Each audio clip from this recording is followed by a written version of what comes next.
IPL അതിൻ്റെ പകുതിയിലേക്ക് കടന്നിരിക്കുകയാണ്. ഒരുവിധം എല്ലാ ടീമുകളും 5 മത്സരങ്ങൾ കളിച്ചു കഴിഞ്ഞു. ആകെ കൂടി 14 മാച്ച് മാത്രമേ ഒരു ടീമിനുള്ളൂ. ഇന്നത്തെ രാജസ്ഥാൻ ഗുജറാത്ത് മാച്ച് കഴിഞ്ഞപ്പോൾ പോയിന്റ് ടേബിൾ അടിമുടി മാറിയിരിക്കുകയാണ്. ആരൊക്കെ പ്ലേ ഓഫിലെത്തും, ആരൊക്കെ പുറത്തു പോകും, 10 ടീമിൻ്റെയും പ്ലേ ഓഫ് സാധ്യതയെക്കുറിച്ചാണ് നമ്മൾ ഇന്നത്തെ വീഡിയോയിൽ നോക്കുന്നത്. ഇതുപോലത്തെ IPL ന്യൂസിന് വേണ്ടി ഈ ചാനൽ മറക്കാതെ സബ്സ്ക്രൈബ് ചെയ്യൂ. നിലവിൽ ഇന്നത്തെ മാച്ച് തോറ്റപ്പോൾ രാജസ്ഥാന് ഒന്നും തന്നെ സംഭവിച്ചിട്ടില്ല. നിലവിൽ രാജസ്ഥാൻ 1-ാം സ്ഥാനത്ത് തന്നെയാണ്. 8 പോയിന്റ് രാജസ്ഥാനുണ്ട്. ഈ IPLിലെ ആദ്യ പരാജയമാണ് രാജസ്ഥാൻ ഇന്ന് ഏറ്റുവാങ്ങിയത്. രാജസ്ഥാന് ഇനിയുള്ള മാച്ച് ജയിച്ചാൽ ഈസി ആയിട്ട് പ്ലേ ഓഫിലെത്താം.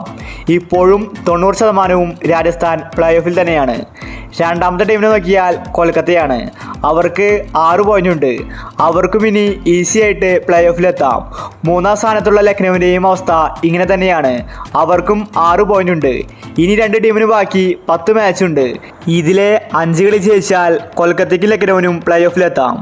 ഇനി CSKയുടെ അവസ്ഥ നോക്കിയാൽ കുറച്ച് ഡൗൺ ആണ്. കാരണം CSK 5 മാച്ച് കളിച്ചു കഴിഞ്ഞു. 3 എണ്ണത്തിൽ മാത്രമേ ജയിച്ചിട്ടുള്ളൂ. 6 പോയിന്റ് CSK ടീമിനുമുണ്ട്. ഇനി ചെന്നൈക്ക് ബാക്കി 9 മാച്ചുണ്ട്. അതിലെ 5 എണ്ണത്തിൽ ജയിച്ചാൽ ചെന്നൈക്കും പ്ലേ ഓഫിലെത്താം. ഒരു ടീമിന് 16 പോയിന്റ് ഉണ്ടെങ്കിൽ അവർക്ക് പ്ലേ ഓഫ് കളിക്കാം. നിലവിലിപ്പോൾ 5-ാം സ്ഥാനത്ത് ഹൈദരാബാദാണ്. അവർക്കും 6 പോയിന്റ് ഉണ്ട്. അതുപോലെ 6-ാം സ്ഥാനത്തുള്ള ഗുജറാത്തിനും 6 പോയിന്റ് ഉണ്ട്. ഇന്നത്തെ കളി ജയിച്ചപ്പോൾ ഗുജറാത്ത് 6 മാച്ചിൽ നിന്ന് 3 കളി ജയിച്ചിട്ടുണ്ട്. 3 എണ്ണം തോറ്റിരിക്കുകയാണ്. ഇനി പഞ്ചാബിന് 4 പോയിന്റ് ഉണ്ട്. അതുപോലെ ഇപ്പോൾ മുംബൈ 8-ാം സ്ഥാനത്താണ്. 2 പോയിന്റ് മാത്രമേ അവർക്കുള്ളൂ. അതേസമയം തന്നെ RCBയും ഡൽഹിയും അവസാന സ്ഥാനത്താണ്. അവർക്ക് 2 പോയിന്റ് ഉണ്ട്. പക്ഷേ അവർ 5 മാച്ച് കളിച്ചു കഴിഞ്ഞു.